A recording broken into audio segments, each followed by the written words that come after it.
ममता जी, सबूत होंगे, कुछ हाथ लगा होगा, इसीलिए तो गिरफ्तारी हुई, इसीलिए तो पूछताछ हो रही है, इसीलिए तो जेल में डाला गया।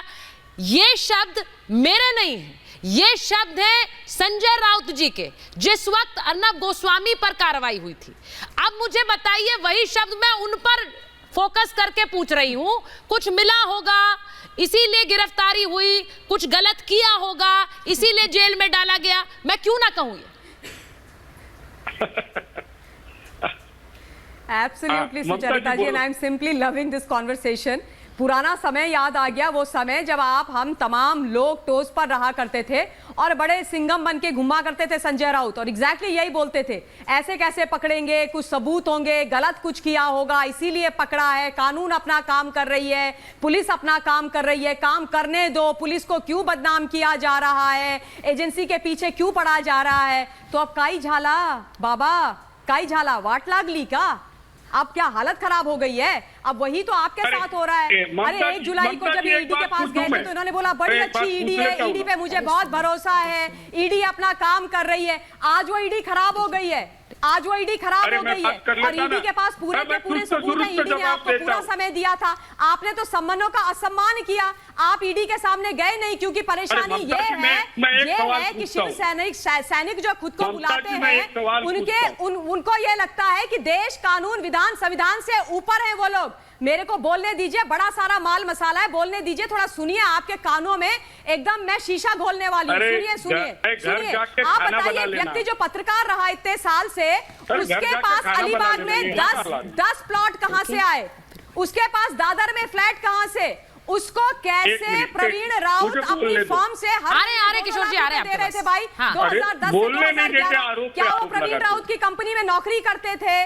ये सारी चीजें निकले नहीं। किशोर जी आप थोड़ा शांत रहिए। आपने तो अभी बोला 1 करोड़ रुपया कुछ होता ही नहीं है। 1 करोड़ रुपया आपके लिए कुछ नहीं होता होगा, आप सारा इधर उधर फेंक देते होंगे, बांट देते होंगे। भाई सामान्य जनता के लिए 1 करोड़ उनके पूरे जीवन की कमाई होती है, समझ गए? अच्छा ठीक है 35 करोड़ किशोर जी, का मामला है, बिल्डर को अनड्यू फेवर करने का किशोर जी, 2007-8 का मामला है, 672 लोगों के ऊपर जो अन्याय किया है उसका मामला है, लोगों को बेघर किया है उसका। मैं किशोर जी, मैं फिर से कह रही हूँ, अरे मेरी बात क्योंकि हम इसमें पूर्णतः विश्वास करते हैं, याद रखिएगा सर। मैं ये फिर से दोहरा रही हूँ क्योंकि हम इस पर पूर्णतः विश्वास करते हैं कि सच पराजित नहीं किया जा सकता, और अगर कोई घोटाला नहीं है तो मैं ये कहती हूँ, शो पर कह रही हूँ कि वापस आएंगे, निकल कर आएंगे, कुछ कार्रवाई नहीं होगी। लेकिन अगर कुछ किया है तो फिर तो पूरा हिसाब, पूरी कुंडली खुलेगी सर। किशोर जी, हाँ नहीं, ये देखो मैं बोलता हूँ। हाँ, ममता जी, ऐसा है कि एक मध्यम वर्गीय वो आदमी है, और आपने जो उनके प्लॉट वगैरह गिनाए, वो उन्होंने ये जो पत्राचाल के जो पैसे वैसे की बात हो रही है, इसके पहले खरीदे हुए, वो सब इंक्वायरी हो चुकी है। अभी मैं एक बात बताता हूँ कि आज ईडी ने जो बातें रखी है, दबाई जाए।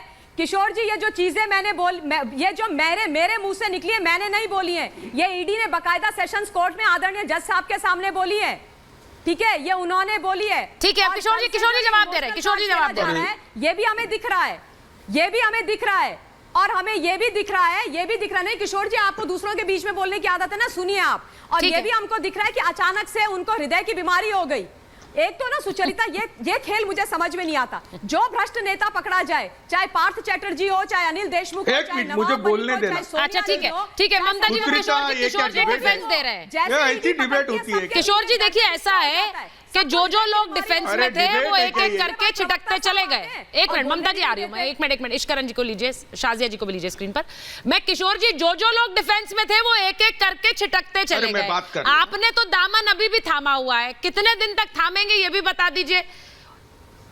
सब लोग डिफेंस छोड़ रहे हैं, नहीं मिल रहा डिफेंस। नहीं, ये देखो, मैं सत्ता